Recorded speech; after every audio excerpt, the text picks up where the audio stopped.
জমির কারে কয়টা কাকে কয় কাটা জমি মেরে খেতে পারবো, ওটা আমরা আমাদের ধারণা হতে আছে।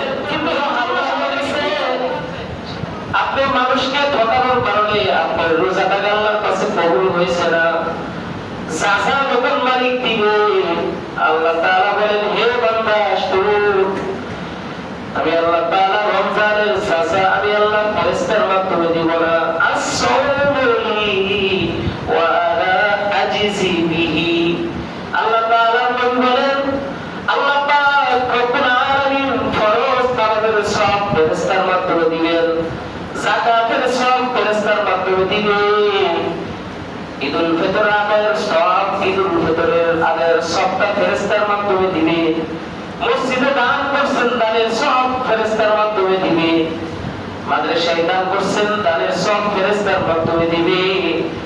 আল্লাহ তাআলা বলেন মেরে বন্ধু আপনি উম্মতকে জানায় দেন রমজানের যে রমজান মাসের যে রোজা আছে বেনিফিট আছে, যেটা পুরস্কার আছে, ওই পুরস্কারটা আমি আল্লাহ নিজ কুদরতির হাতে বান্দাকে দিব।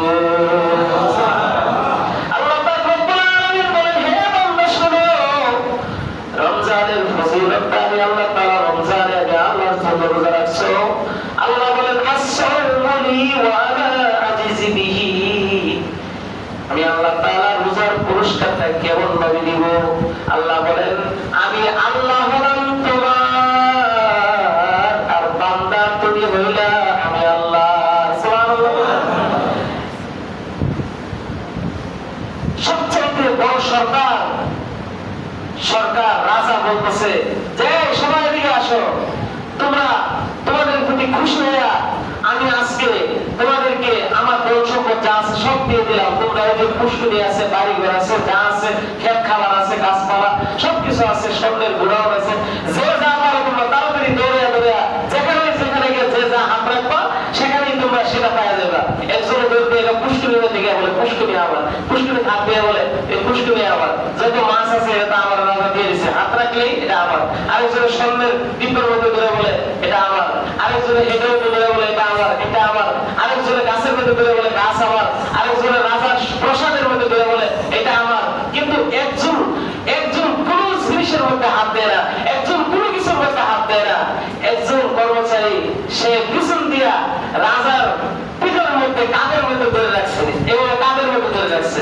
এখন সবাই তাকে নিয়ে তিরস্কার করতেছে, দেখছেন কিরম বোকা এই মগার বেড়ে মগা পিছন দিয়া রাজার পিছনে গিয়ে দাঁড়ায় রয়েছে, আর এদিক দিয়ে সবাই একটা দখল করে বলেছে এই ব্যক্তি কিছু নিতেছে, এটা আস্তে একটা মগা। রাজা ডাক দিয়ে বলে হে প্রজা, এই কর্মচারী তুমি আমার পিছনে দাঁড়ায় আছো কেন?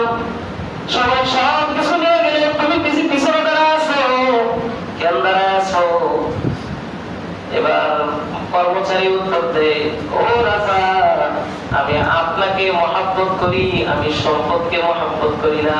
ও রাজা আমি আপনাকে মহাব্বত করি, আপনার স্বর্ণমুখটাকে মহাব্বত করি না। ও রাজা আমি আপনাকে মহাব্বত করি, আপনার পুষ্করিকে মহাব্বত করি না।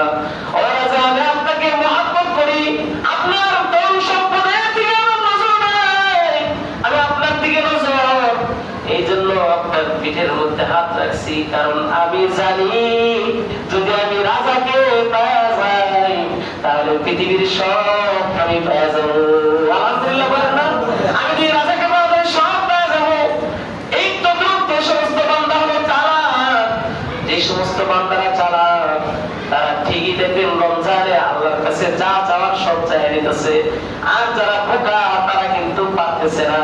এই জন্য আল্লাহ নবী বলেন এ উম্মতরা সাবধান, রমজান মাস পেয়েছে গুনাহ না মাফ করাইতে পারবা তার মতো হতভাগা পৃথিবীর জমিনে আর না।